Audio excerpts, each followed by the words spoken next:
Chapter 9. After the Sun Sets. As a reward for Dawn's hard work in finding the spinning wheel, her aunts let her keep the old bike she had found in the shed and ride it to school instead of making her take the bus. But as soon as she got off her bike, her good mood vanished.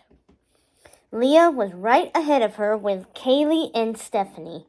They were holding up their phones, showing each other pictures and social media posts from the party. Dawn shrank back, and it didn't get any better when she got to class. All the kids were standing around waiting for the bell to ring and sharing stories about the party. "Last night was rad," Kaylee said, thrusting her phone at Leah. "Oh my gosh, it was the single greatest party of all time. Look at the likes you're getting." "Yeah, it was epic," Leah said with a smug smile. Then her eyes landed on Dawn. "Too bad the criminal couldn't come," she said in a low voice so the teacher couldn't hear.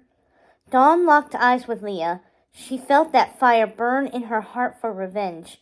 It grew hotter and hotter, and then the strangest thing happened. Leah stumbled, almost falling over into her desk. She barely caught herself. Her friends jumped to her aid. "Oh no, are you okay?" Kaylee asked in alarm. "Leah, what's wrong?" Stephanie said. "Oh my, I'm so dizzy," Leah slurred, leaning into her desk. "And so sleepy." Dawn watched them in shock. Had she caused that to happen? No way, she decided. Her thoughts didn't have power. "Do you need to go to the school nurse?" Kaylee asked. Leah waved her off. "No, I'll be fine. It's just a fainting spell or something. Just let me sit down and rest up." "Probably sugar crashing from all that cake," Kaylee said. "I know the feeling. I've been tired all morning. I didn't even want to get up."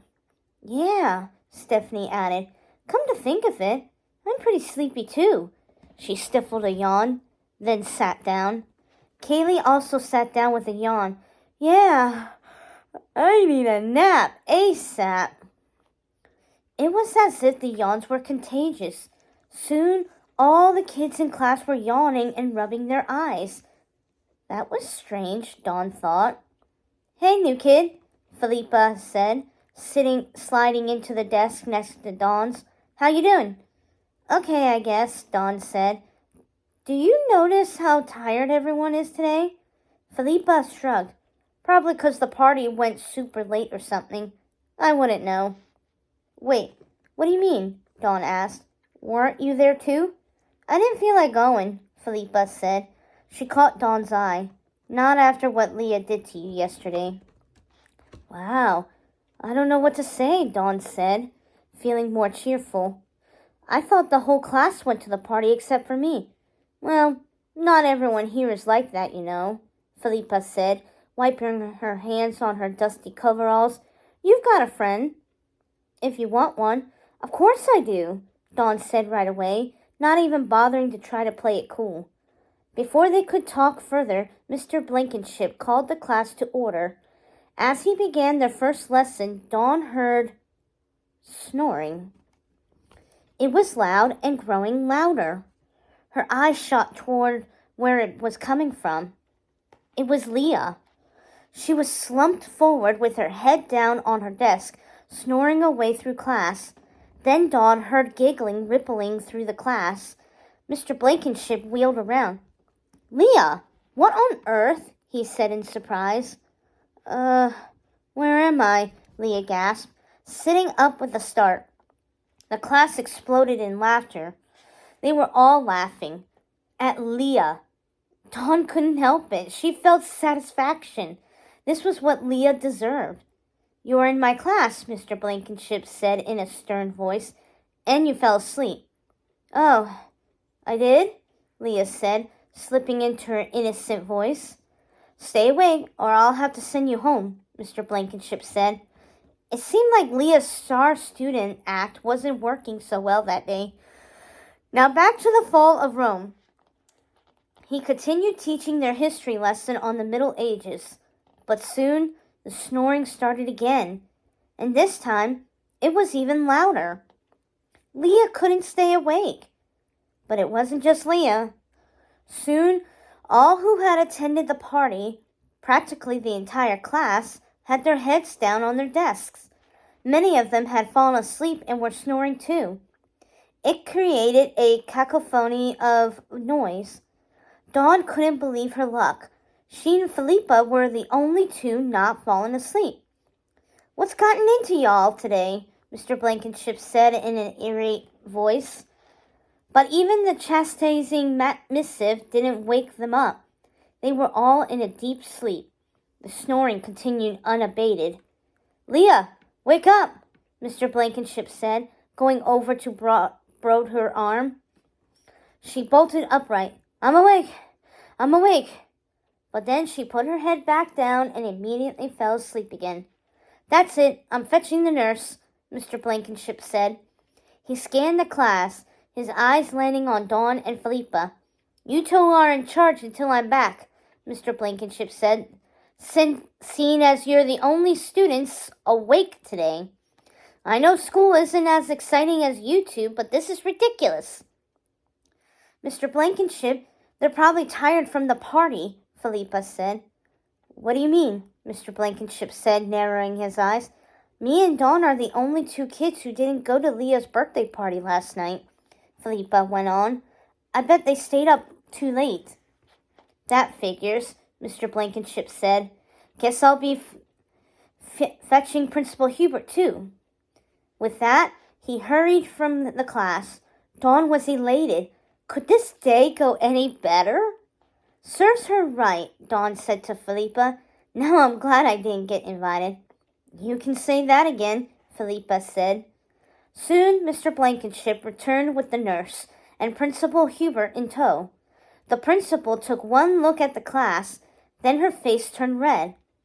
"Well, in all my years," she said, shaking her head, "I've never seen such a sorry sight." "Let's phone their parents and get them straight home," the nurse said, "so they can sleep it off." "You're right," Principal Hubert agreed. "No use keeping them here." "A party, huh?" "That's apparently what happened," Mr. Blankenship agreed, pursing his lips in disapproval. Leah's birthday, and on a school night. Looks like it went extra late." The principal turned to Dawn and Philippa. "Well, at least you've got two good students." Dawn beamed at the principal's praise. The rest of class was amazing. Mr. Blankenship sat with Dawn and Philippa instead of lecturing from the front of the room. He told them all kinds of fantastical stories about various medieval kings and queens who ruled over Europe during the Dark Ages. "You're both getting an extra credit A for today," Mr. Blankenship said right before the bell rang to release them from school. As Dawn hurried toward the door, Mr. Blankenship stopped her. "Listen, I'm sorry about yesterday," he said. "I know coming to a new school can be tough. I should have listened to your side of the story and not jumped to conclusions. Even teachers make mistakes." Thanks," Dawn said, unable to believe her luck. "Really, it means a lot." "You're welcome," Mr. Blankenship said. "See you tomorrow, Dawn." Dawn skipped down the hall, catching up to Philippa by the doors. Her friend. Wow, she had a friend here. Waved. Outside, the school buses idled in the parking lot. "Hey, want to come over today?" Philippa said, mounting her bicycle to begin her ride home. "And play with Samson? He's my dog. He's super big and fluffy, but also super friendly." "Oh, I'd love to," Dawn said, "but I've got to work at the shop." "Spindles and things?" Philippa said. "Yep, that's the place," Dawn said. "You been in there?" "Who hasn't?" Philippa said. "My mom loves antiques. You should see our house. It kind of looks like a castle, actually." "Maybe tomorrow," Dawn said. "I'll ask if I can have the afternoon off."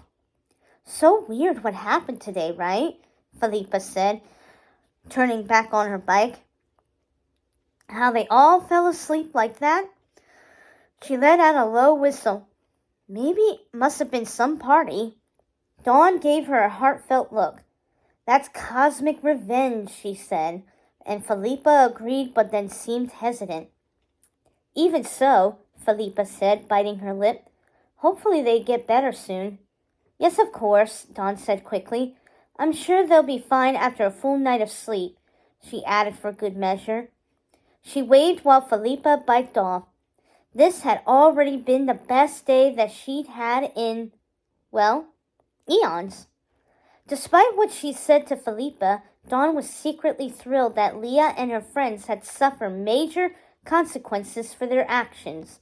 Now Leah would learn her lesson and think twice about excluding Dawn or making fun of her.